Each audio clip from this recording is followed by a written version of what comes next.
আজকে আমরা পিৎজা বানাবো, তাও আবার বাড়িতে। এর জন্য আমরা বাজার থেকে কিনে আনা পিৎজা বেস নিয়ে নিয়েছি। তারপর এর ওপর আমরা পিৎজা সসটাকে স্প্রেড করে নেব।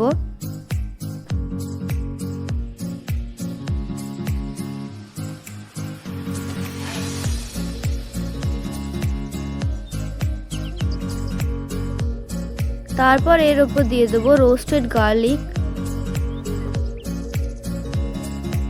তারপর আমাদের কাছে যে সবজিগুলো ছিল ওগুলোকে কেটে এর মধ্যে টপিং হিসেবে দিয়ে দেব।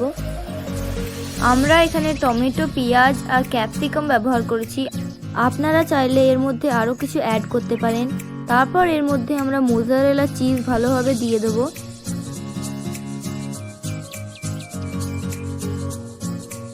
এরপর আমরা ওটিজিটাকে সেট করে নেব। এই জন্য আমরা 200 ডিগ্রি সেলসিয়াস তাপমাত্রা নিয়েছি, both side heater rod on করে নিয়েছি আর টাইমারে আমরা 20 মিনিট দিয়ে দিয়েছি।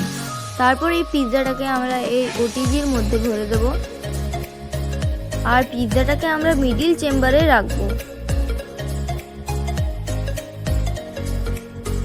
তারপর 20 মিনিট পর আমরা পিৎজাটাকে বার করে নিয়েছি। দেখুন কতটা সুন্দর কালার চলে এসছে।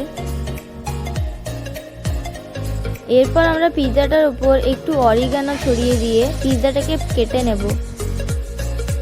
আমাদের কাছে পিৎজা কাটার ছিল না, তার জন্য আমরা এখানে ছুরি ব্যবহার করেছি।